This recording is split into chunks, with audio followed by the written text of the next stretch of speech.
Hi everybody, thank you for joining me. Here's some more information I think is important for you to know about Earth changes, coming world events that have been happening for a while. Did you know that there was a big crack in Ethiopia and they're claiming that beachfront property might be available there soon? The last time the Earth's magnetic field flipped, reversed, whatever you want to call it, the continents actually moved. And I keep saying we have signs of that coming. I'm sure we're going to see some emails from beachfront land speculators in Nigeria and Ethiopia. On the serious side, University of Rochester's researchers have found evidence that the Earth, doing what it darn well pleases despite our protestations, is making a new ocean in the African desert. A rift valley is a lowland region that forms where the Earth's tectonic plates move apart, or rift. Rift valleys are found both on land and at the bottom of the ocean, where they are created by the process of sea floor spreading. Rift valleys differ from river valleys and glacial valleys in that they are created by tectonic activity and not by the process of erosion. Many rift valleys are part of triple junctions, a type of divergent boundary where three tectonic plates meet at 120-degree angles.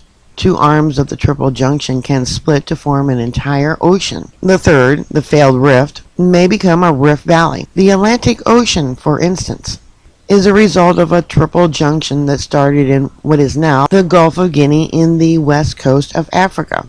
The two arms of the triple junction on the supercontinent Pangaea opened the ocean, while the Alakajan formed the rift valley known as the Benue Trough, which is now southern Nigeria. In 2005, a gigantic 35-mile-long rift broke open the desert ground in Ethiopia.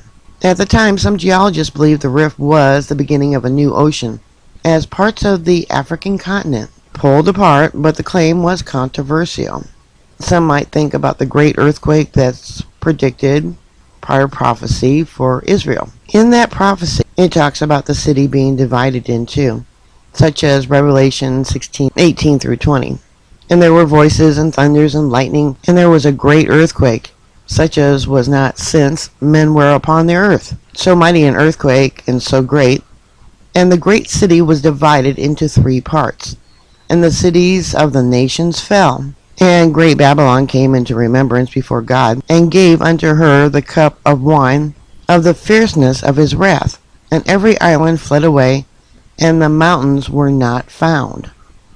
Now in the northern part of the system, this is in Israel, is the Jordan Rift Valley. The Jordan Rift Valley stretches from the Golan Heights, near Israel's border with Syria and Lebanon, to the Dead Sea, to the Gulf of Aqaba, an inlet to the Red Sea that separates the Sinai Peninsula from the Arabian Peninsula. Associated with the Jordan Rift Valley to the south is the Red Sea Rift. Millions of years ago, the Arabian Peninsula was connected to Africa. Sea floor spreading caused the Arabian and African plates to rift apart. The Indian Ocean flooded the Rift Valley between the continents, creating the Red Sea. Today, Africa and Asia are connected by the triangle of the Sinai Peninsula.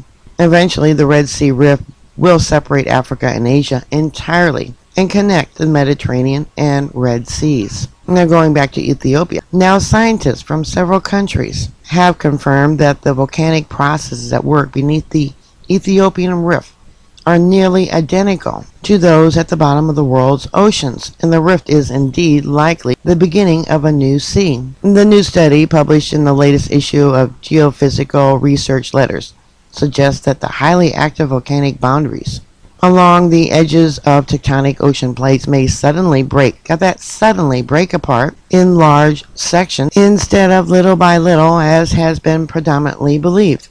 In addition, such large-scale events on land pose a much more serious hazard to populations living near the rift than would several smaller events, says Cindy Eminger, professor of Earth and Environmental Sciences at the University of Rochester and co-author of the study. Here's an image. This is the section that's currently doing some rapid changes. Here's the other rift that will separate these two areas of land. This work is a breakthrough in our understanding of continental rifting, leading to the creation of new ocean basins. says Ken McDonald, professor emeritus in the Department of Earth Science at the University of California, Santa Barbara, and who is now affiliated with the research. For the first time, they demonstrated that activity on one rift segment can trigger a major episode of magma injection and associated deformation on a neighboring segment. Careful study of the 2005 mega dike intrusion and its aftermath will continue to provide extraordinary opportunities for learning about continental rifts and mid-ocean ridges. The whole point of this study is to learn whether what is happening in Ethiopia is like what is happening at the bottom of the ocean, where it's almost impossible for us to go, says Ebinger. We knew that if we could establish that, then Ethiopia would essentially be a unique and superb ocean ridge laboratory for us. Because of the unprecedented cross-border collaboration behind this research, we now know that the answer is yes. It is analogous. This 35-mile rift, an opening of more than 20 feet wide, grew in just a matter of days. 35 miles. That just shows you, how fast the continents can separate. And then there's information about all the monitors that they've set in, all the different people that are involved in watching this and doing more research. So in my opinion, something to think about when you think about relocating to safe zones. Think about these continental rifts and what will happen in the future when the Earth's magnetic field finally decides to let go, pop like a rubber band, and the continents move once again. Can you imagine that? The Earth opening up 35 miles long, 20 feet wide in a matter of days? Well, put your thoughts and comments down below. Bookmark my site. I'll keep you up to date. Please stay safe, and I'll talk to you later. God bless you. Bye.